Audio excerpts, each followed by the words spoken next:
What's up, y'all? It's Shuffle, and we are on week 4 of the update, Steadfast Stewards update.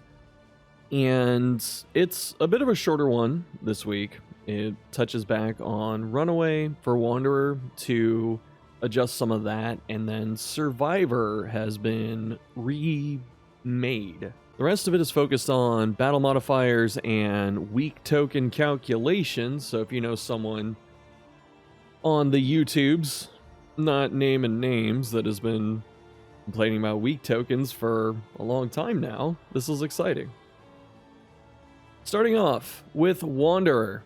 Backdraft, both versions cooldown reverted to 1, no longer clears burn from the source target unmastered. The plus calculation is increased from 75 to 100% of burn. And Backdraft Plus now clears Runaway skill cooldowns on crits. So these are good changes. We're trying to make Backdraft better.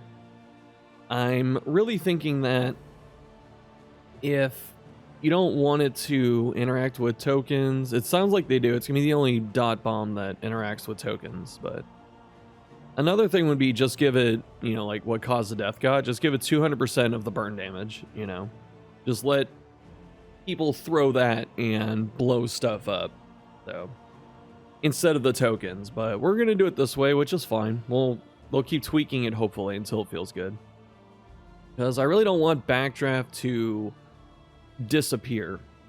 It was a really fun ability, and then they gutted it for like 2 years, and then it came back in this build, and it's still not that good, but it's getting better. Experiments continue. We often limit high damage potential moves to less frequent use, but the constant give and take tick rate of dots as the core calculation or the skill's damage means it's more about timing than spamming. So we decided to return the cooldown to its previous value. Yes, that's fine.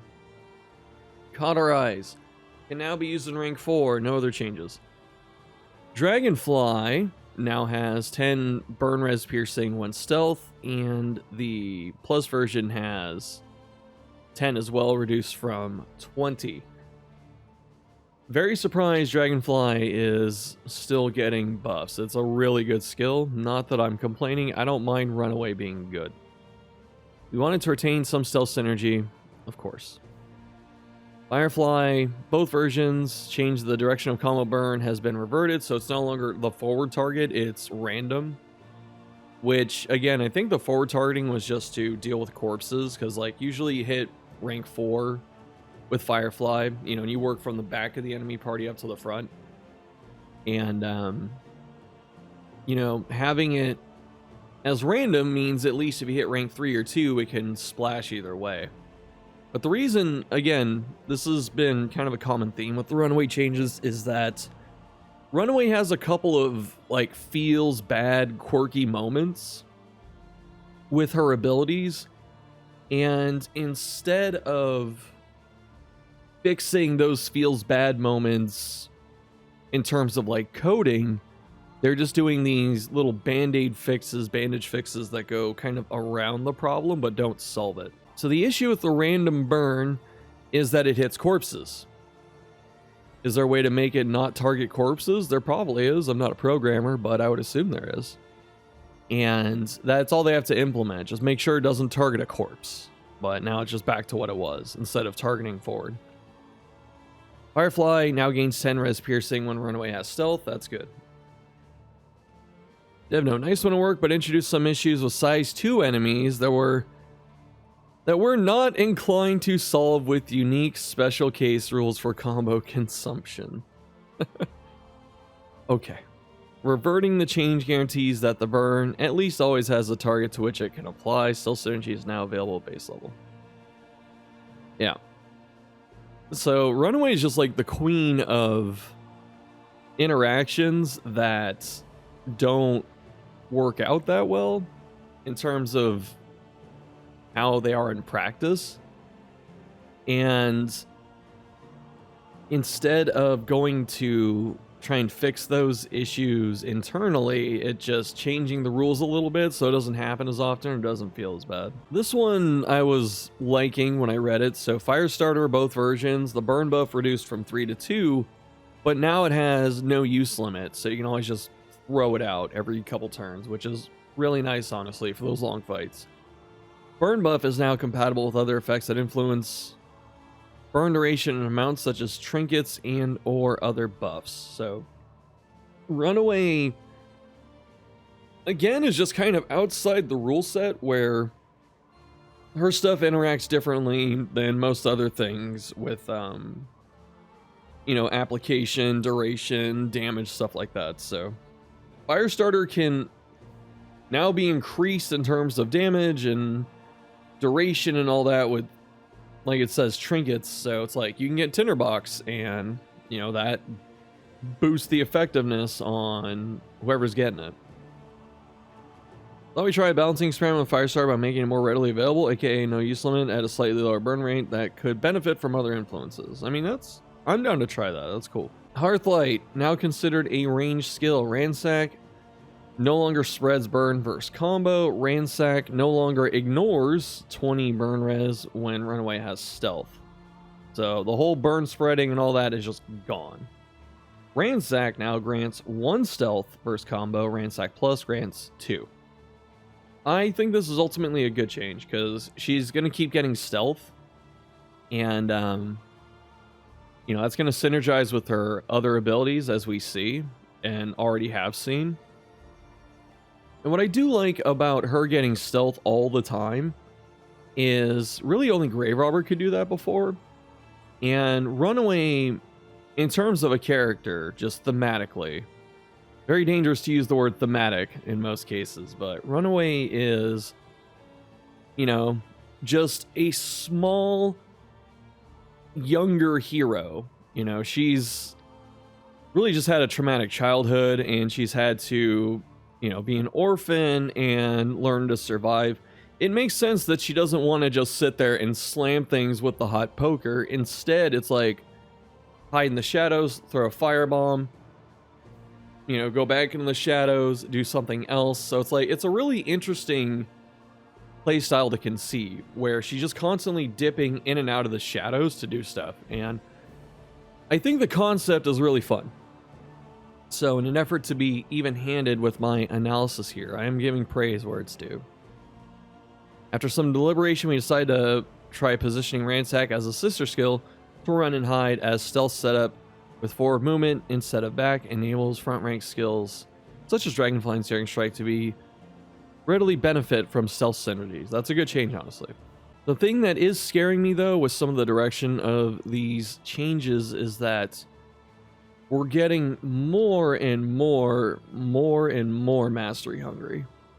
And there's been talk in DD Court of lowering mastery gain. So I'm really hoping that that's not the case, because a lot of skills, you know, obviously you want to master as much as you can, but, you know, we're getting so much combo synergy now with the cast, especially like Runaway and Occultist and whoever. And it's like, who's going to be generating this combo? In some cases, you need mastery just to generate it, you know, like Smokescreen Plus, for example.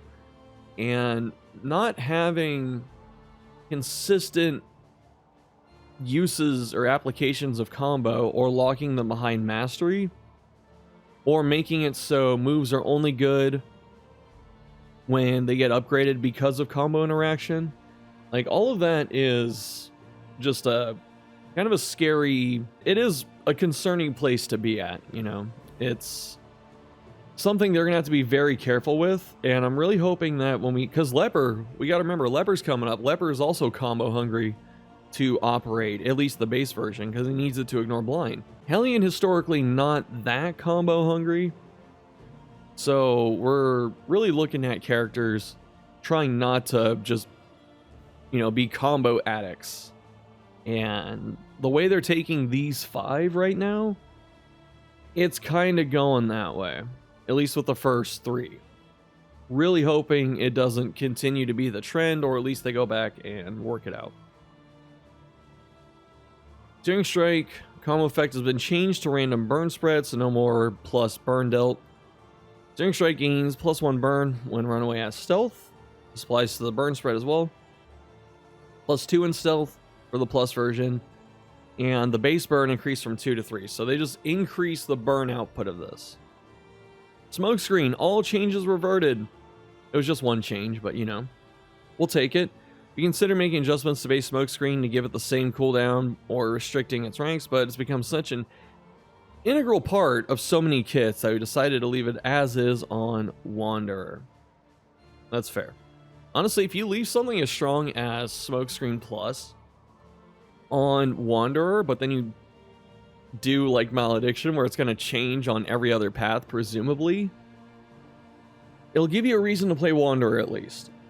So we don't want, you know, side grade, or we don't want direct upgrades. At least that's what something. Survivor has been retooled to be able to brawl rather than being forced into support role mechanics. Skills that support the ebb and flow of health, alternatively drawing fire and disappearing when needed. While stealth offers some burn synergies, it can be expended in bulk on various skills to sacrifice defense for more immediate gains. New passive. If Survivor health is below 75% after receiving any heal, he has a chance to gain dodge or dodge plus, so 50 and 25 respectively. Cauterize is no longer affected by this path, because it used to be it had a boosted heal amount before. Survivor is intended to be more of a mid and front rank capable combatant and not relegated to support. They said that up top, so we've decided to normalize the extremely Wanderer plus Cauterize. I mean, it was just bonus healing. So yeah, it was a direct upgrade. That's all the path had, by the way. It had some bonus tokens, like at combat start, that were kind of whatever. So really all this path had going for it, because you lost 20% burn chance on everything. So that means your best burn tool was Firestarter controlled burn. And after that, you had like Cauterize, Ransack, Smokescreen. So it wasn't the best path. And the reason to run that is because Cauterize got like a extra healing bump. So I think Mastered was like a 50% heal, something like that. Control burn no longer affected by this path, so no burn res peers. Same with Dragonfly and Firefly. These skills were only negatively impacted by the path previously, having reduced burn res piercing. Want to match them to the new Wanderer versions? Yes. Alright, so the big changes here. This path gets, I think 4 skills change. The first is Hearthlight. Totally different skill. It's now a heal that relies on stealth. And you have to be in the first 3 to use it, and you can target anything. Has a cooldown of 2. Takes all stealth off the target, and for each stealth token consumed, so 1 or 2, you get a scaling effect, kind of like Conviction. So each stealth token heals 10%, so 10 or 20, which is okay. But what you're looking at later is that Hearthlight base version gives 1 regen per stealth token. So you can take 2 off of someone and give them 20% healing and then a 6-point regen over 3 turns, which not bad. And then Hearthlight Plus heals 1 stress per stealth on the target. This is a stress heal with no threshold. The issue is getting stealth on the person. There are not many ways to do this. Runaway can do it on herself, obviously. Grave Robber gets stealth. Duelist gets stealth on 1 path. And now Occultist on, I believe, Wanderer with 2 unchecked power on Reconstruction can stealth a teammate. After that, you're looking at quirks, trinkets, and shimmering powder. So stealth is not a common, like a super strong, or not, it is strong, but it's not a common token to have. So being able to get it anywhere means you can put this really good heal on other people. But primarily it's going to Runaway because of how Smokescreen now operates. Ransack, both versions no longer have res piercing issues. They now remove all stealth from the Runaway. When used, if positive tokens can be stolen. So it's like highway robbery, kind of. Ransack, reduced damage by 1. Plus version, reduced damage by 1 on max. Now steals 1 positive token per stealth, ignores block when Runaway has stealth. And then the mastered version ignores block and dodge and stealth, and then steals 2 positive tokens per stealth from the enemy. This means you can get rid of crit, which is historically a very hard token to get rid of. So being able to do that on another character is welcome. I don't think she can steal Ransack because she can't use it, so I don't think it destroys it. But I have not had the opportunity to find that out. Runaway no longer a pass skill. Let's see. Searing Strike. This is purely Wanderer Plus version. Searing Strike? Before?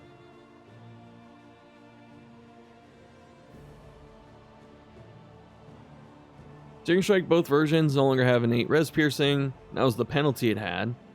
Retain forward damage from Wanderer. This was a Wanderer minus skill. Am I tripping? I'm gonna actually go look right now.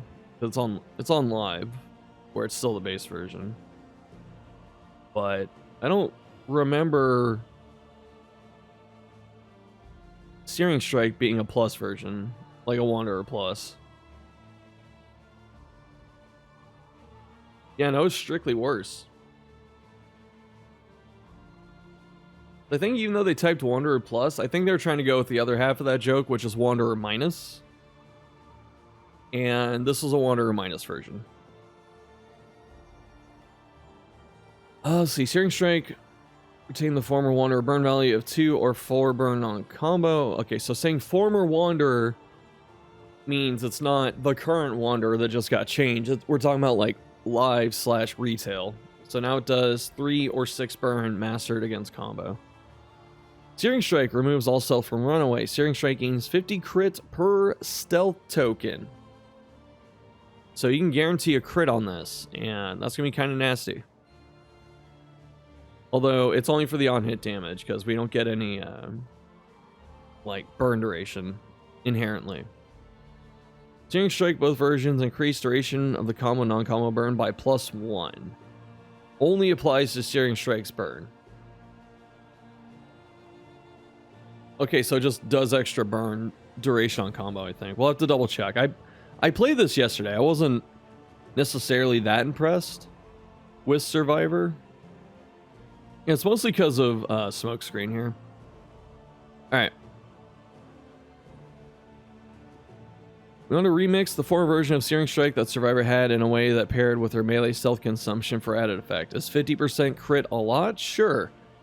But at a single stealth token, it's no different than Grave Robber's combo bonus. Grave Robber's combo bonus and a 2 stealth. You're sacrificing a lot of safety for the payoff. Okay. Smokescreen, now a pass skill. Smokescreen, both versions. Launch ranks are 1, 2, 3. Smokescreen is now a self-target buff instead of an enemy debuff. Both versions move Runaway forward.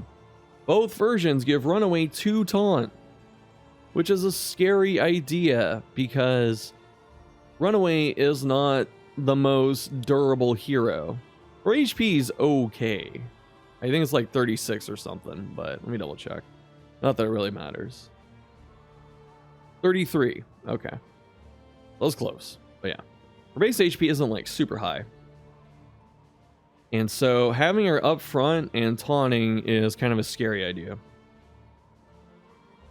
The buff is that anytime someone attacks her for that turn, even after the 2 stealth tokens, you blind the monster. Like, you have a chance to blind them. Both versions. So you can, throw out a couple blinds a turn, most likely. Both versions apply 2 stealth to the Runaway at the start of her next turn. cooldown is up to 3, and then the master cooldown is down to 2. So what this is she taunts herself, gets hit in the face twice, hopefully blinds them, and if it's mastered, you also combo the target, and then she goes into stealth after to protect herself. So this is kind of scary, at least to me, because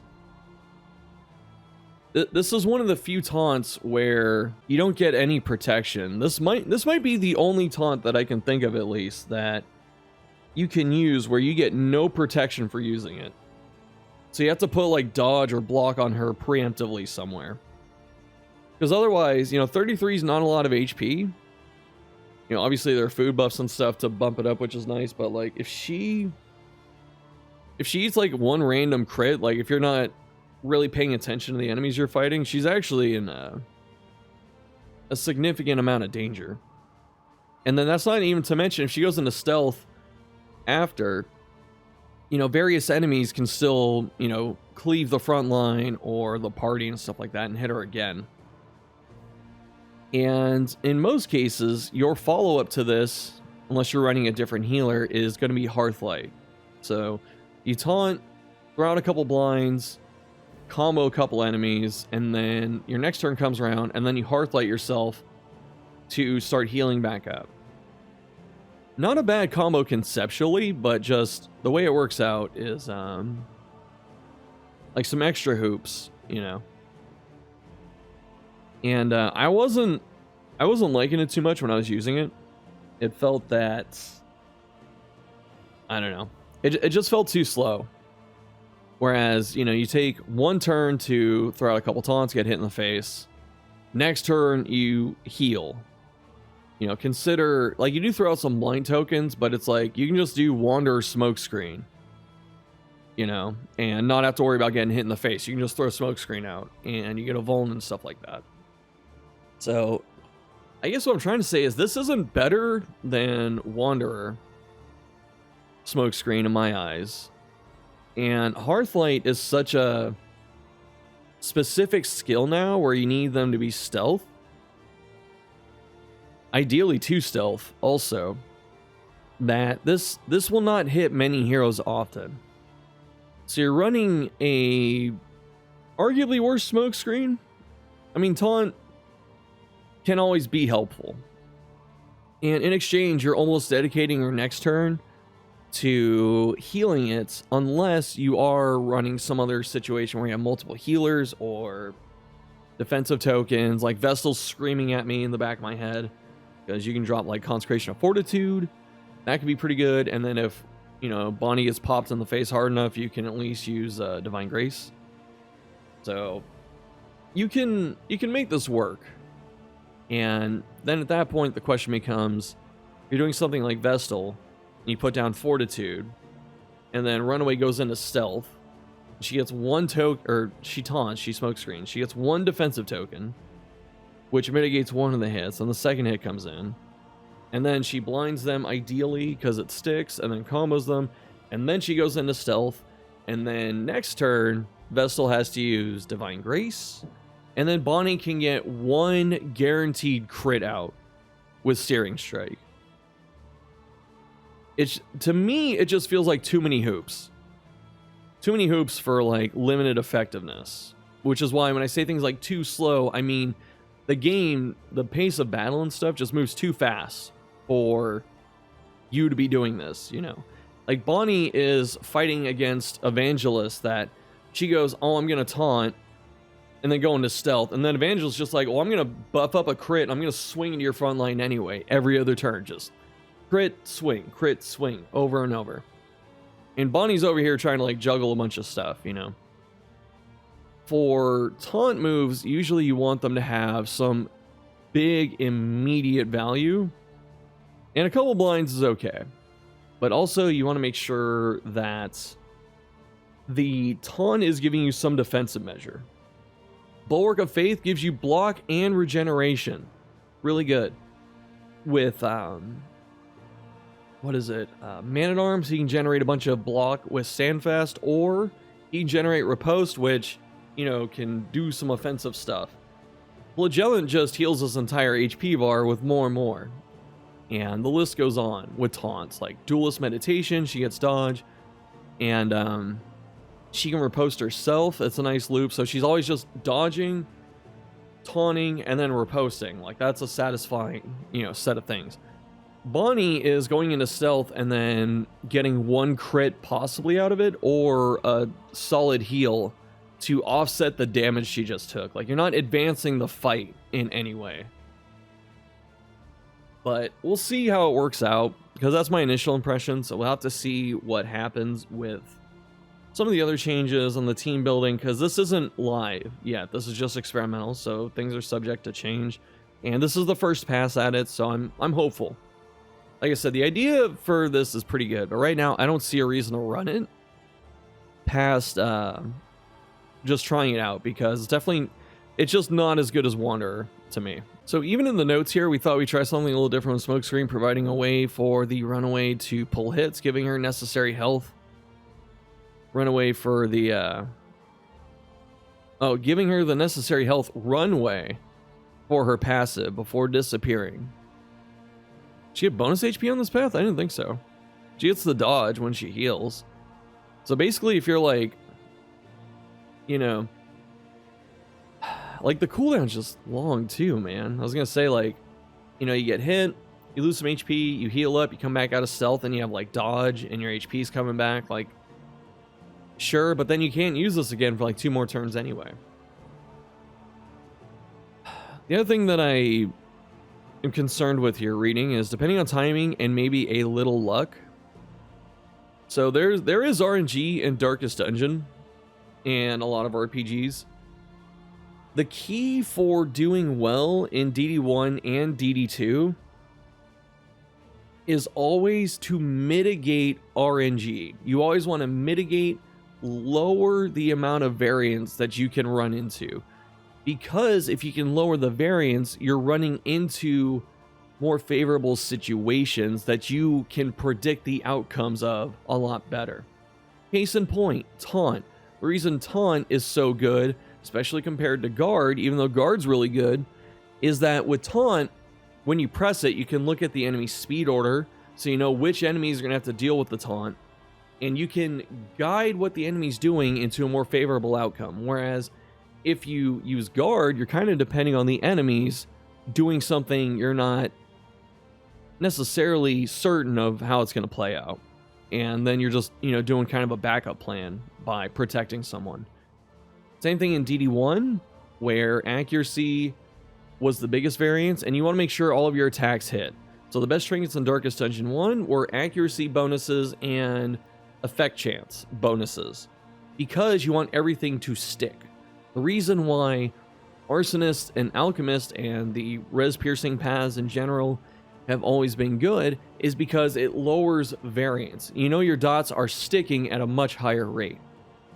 So when we have a skill that kind of relies a little bit on luck, that goes counterintuitive to the strategies of doing well in this series. But I think also in the context of this, that the bit of luck is more just how many enemies potentially might get themselves blinded and comboed. Because you're most likely getting 2 out of this, but you might get 3 or 4. At what cost, though? You know, it's kind of dangerous. Alright, PD, annotate textbook, hero... Wait, now has hero target invert 1 negative token or 1 stress.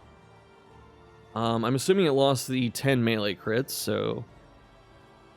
Inverting a token...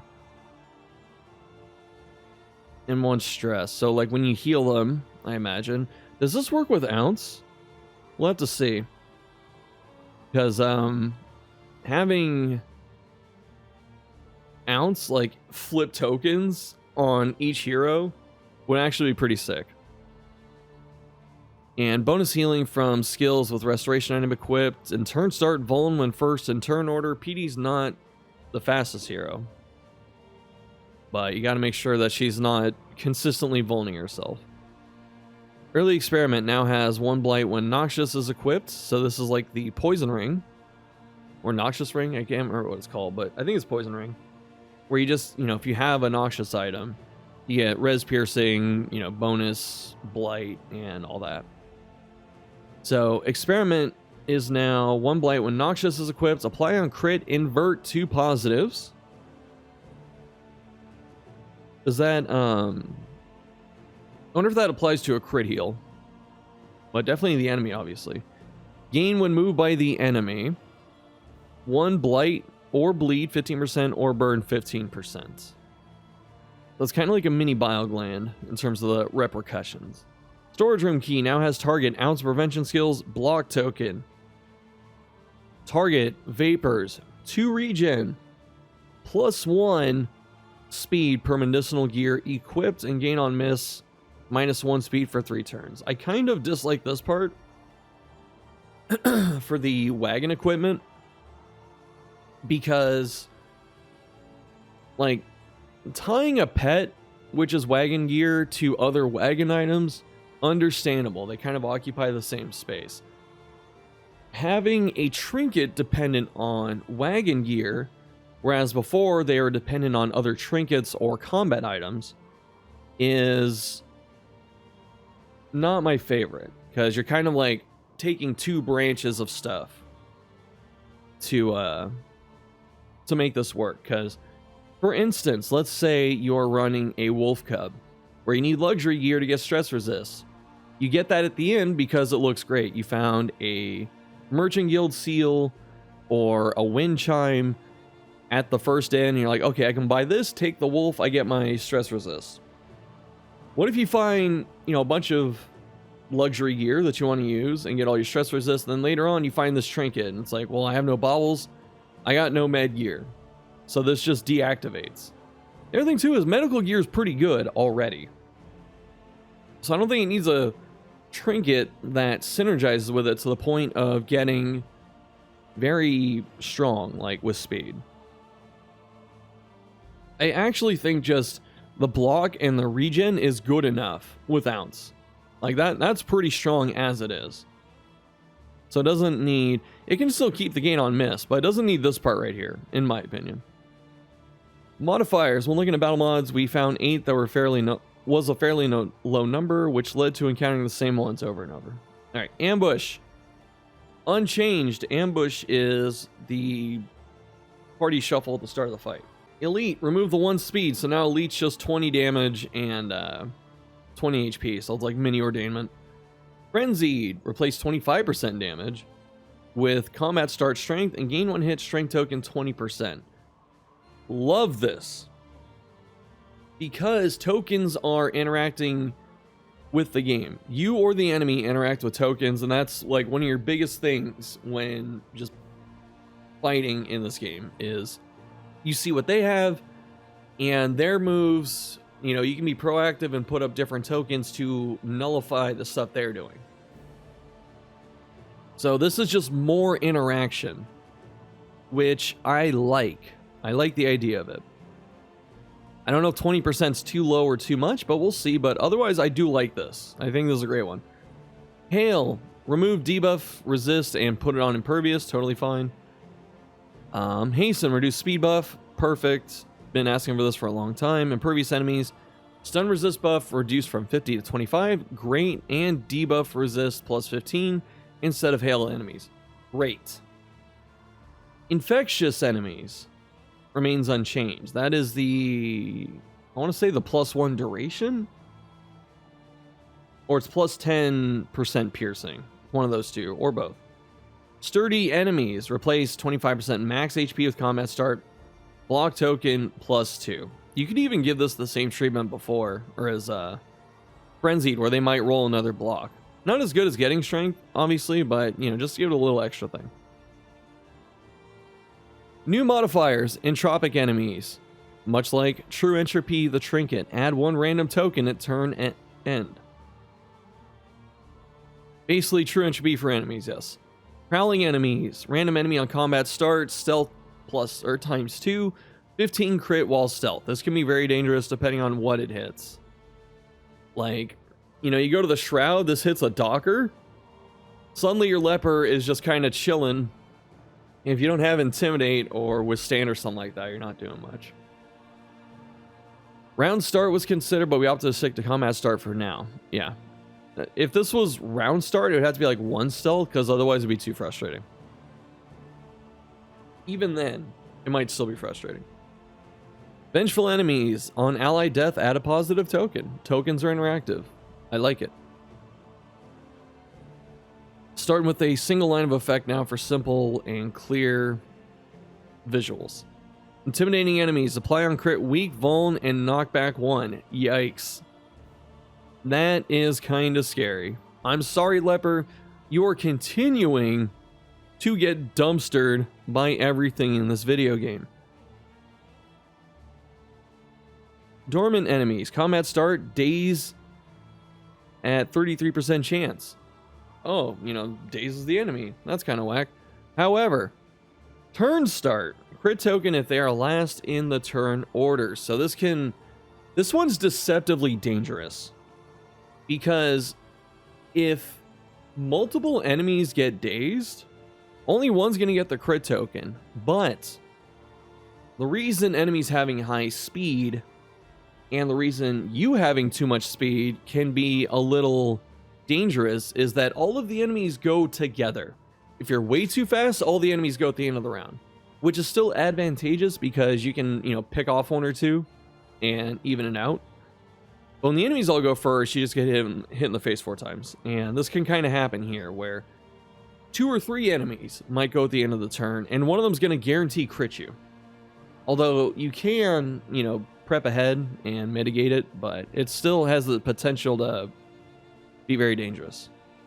The other thing that's nice, though, is that if a slow enemy gets dazed, you might be able to hit them with a second daze and stun them. This one I'm really excited for. Updated weak tokens, so it's actually 50% reduction after all other modifiers are applied. Historically, I have been asking for this for a long time, and other people as well. It's just, you know, I have a platform and I was pretty much begging for it. I got into quite a few heated discussions around this.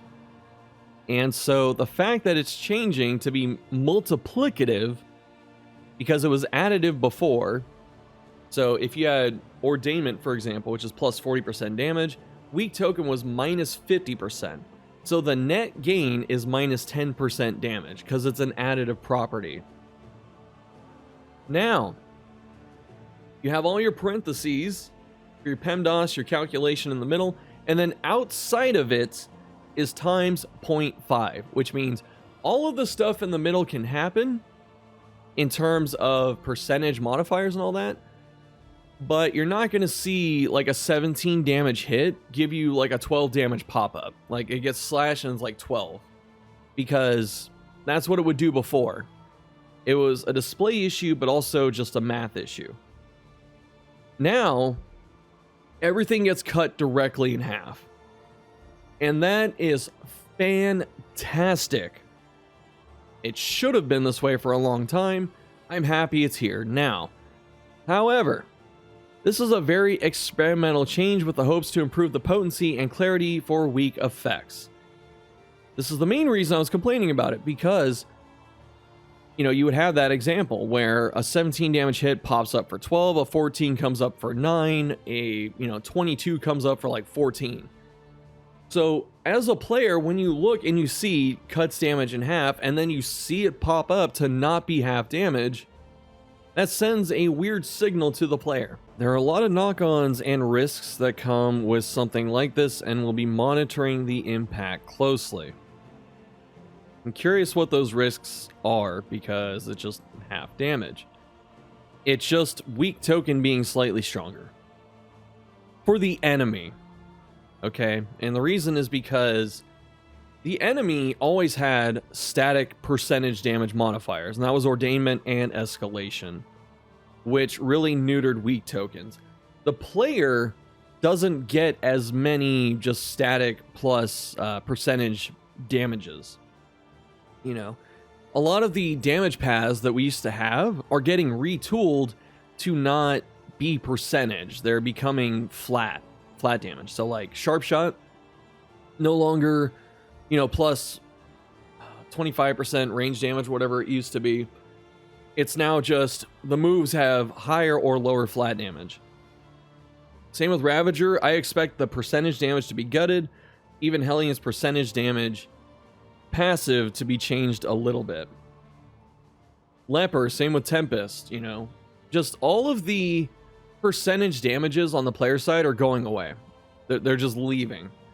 All we're going to have left, I would assume, is a memory, which is the 10% damage memory if it's still in the game, and Sharpness Charm, which is plus percentage damage, and then like 1 or 2 other trinkets I can't remember. So the weak token more or less always hit the player for near full effectiveness. It was almost always the 50% damage cut. For the enemy, it never functioned the way it was supposed to, or at least the way it was worded. And so I'll be, I'll be pretty irritated if this ends up getting reverted, because, like I said, it affected the enemy more than the player.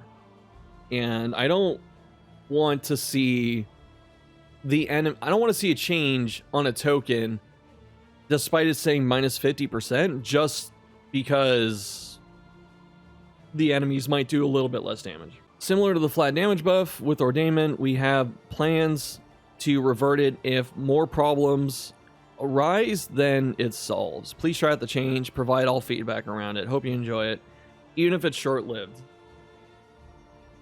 I'm really wary of all this wording, because most of the discussion around weak tokens being okay as they are and not needing to change, it's centered in DD Cord. The majority of the feedback in this game for this update is happening in DD Cord. So this could be a great change that gets blasted down by a small percentage of the player base. The other thing too is a lot of people don't like the crit dot change. Like outside of DD Cord, a lot of people don't like it. But even though dots have worked the same way for a long time and they're changing now, they haven't shown that they're going to budge on it yet. So I'm really hoping they don't walk this back. This is a good change for the player. Do not get it twisted. And honestly, if it gets walked back, I'm going to be... not just myself. I'm not trying to say like this, clear threat, like, Red Hook. But I mean, it's just going to suck. Because it's something beneficial to the player, and it's going to get reverted because of whatever reason, Like, it should be a multiplicative property. The way it's worded is multiplicative. Like, it being additive goes against what it says. So, yeah. And then a lot of people are going to ask, well, what about strength being multiplicative? That's also fine. It is. Because a lot of, like I said, those percentage effects for the player aren't as strong as they are for the enemies. And if it's multiplicative, it'll be good for the enemy too. So it's like, it's just a buff to both sides. But it gives you, the other thing too, is it gives you a reason to want to use more weak tokens, because you can invert the strength, Like, instead of strength just being way better and weak is only good to nullify strength, it's now going to be weak's pretty dangerous. So you kind of want to nullify that and not deal with it too. Spear Toss can now target rank 3 or 4 when they have combo. Good. It ignores block and has increased crit against targets with combo, and will not apply combo if they have combo. Hopefully it's not 100% crit. If it's like plus 20 or 30 or 50, then sure. Warlord. Paro now applies a small horror. Adjusted memory reroll price. New price are 4, 8, 16, 32. Resets on next visit. Adjusting quarter notches on health bar to be more accurate in combat. Added line break to requires ignore lines in the academic view. I think I understand what that means, just to make it easier to read. Fixed issue preventing memory heroes from obtaining hero goals. Fixed bounty hunter mobilize or immobile in kingdoms after respawning. That's a very specific thing. Faction hater quirks not displaying 15% damage when facing faction. A lot of other various fixes. Stealth token icon's been updated. Corrupted Battleground is now serrated. What? Taunt and Stealth are now inverses of each other or negate each other, which is good for all of those inversion effects that we're starting to see. Favorite toy has been changed to be +1 bleed when serrated item, 1 blight when noxious item equipped, and 1 burn when flammable item equipped. Cool. Decide favorite toy is still too strong compared to other memories since it buffs all dot types. Yeah, this is good. Alright. Those are your patch notes. Hope you enjoyed them. Let me know what you think down below. And I'll see you next time.